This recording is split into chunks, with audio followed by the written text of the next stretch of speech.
With digital cameras nowadays, and even with what a hobbyist can buy today on a budget, a professional even 10 years ago would be blown away. With modern images being so clean and sharp, and with autofocus lenses that are also so cheap, fast, clean, and clinical, your home movies can look better than what was hitting theaters not that long ago. But it almost feels like something is missing, something intangible. And when I saw the most recent Batman by director Matt Reeves, the image was just packed with raw emotion. Whereas, and don't hate, but the Nolan trilogy felt sterile by comparison. And why was that? Well, it almost felt like the frame was more grounded and imperfect, and it was. And one of the main reasons was how it was processed. So in this quick video, I'm going to show you where you can get good film grain that's super high quality and free, and how you can add it, and maybe why you should. So I make content to help creators create. From filmmaking tips and tools and reviews, this video was inspired by another YouTuber named Zeek, linked below, who did a very similar video with just his Canon EOS M, whereas I'm going to show you several different camera images with grain added. But he's great and he shared his resource, so full credit to him. And this is not sponsored, but again, it's free and linked below. But you go to tdcat.com and you can pick your sensor sizes from 8mm to 35mm and heavy or light grain.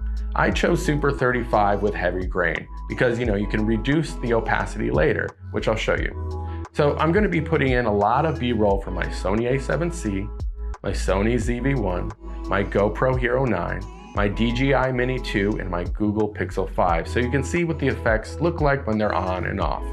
Now, another thing that I added was from Envato Elements. Again, not sponsored, but I highly recommend their subscription.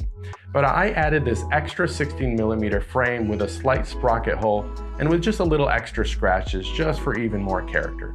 I had intended to use my 35mm 0.9 manual focus lens, 7 Artisans, to give it more of a vintage look, and it would have been fantastic, but it was a super windy day at the beach, so I didn't want to change my lens and get my sensor sandy.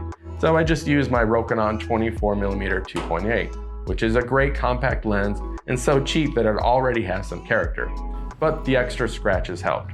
As well as it made my blacks a bit crunchier, it looked more filmic to me. So I use Premiere Pro to edit, but you can do this with any software.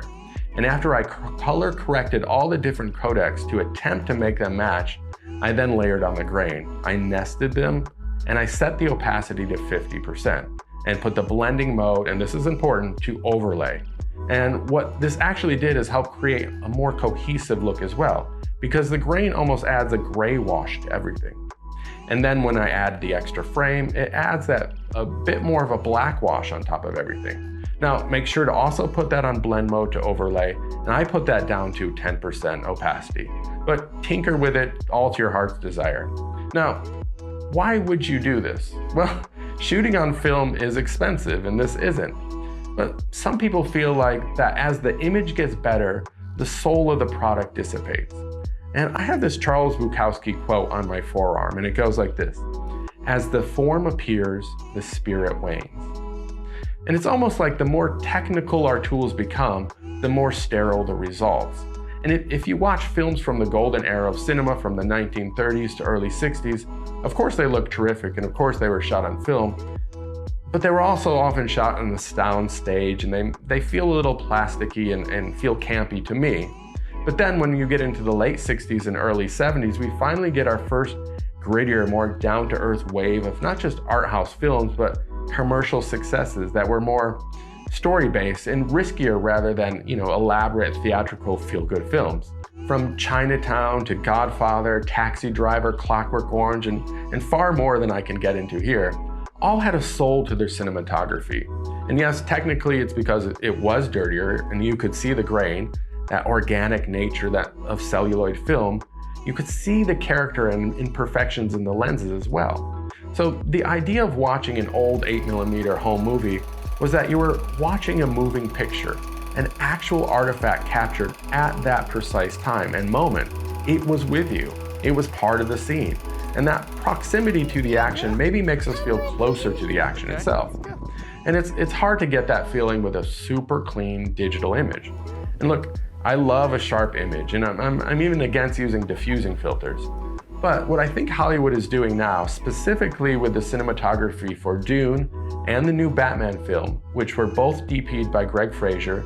So what they do is they shoot using an ARRI Alexa, then transfer to a 35mm motion picture film, and then scan it back to digital. So that's obviously one way to do it.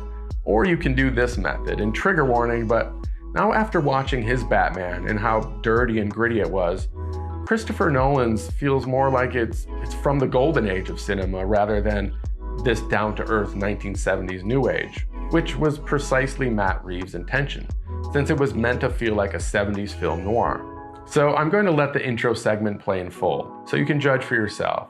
But if you like this and you found it helpful, please consider liking and subscribing. It helps me out way more than you know. Okay, thanks again, love you, bye.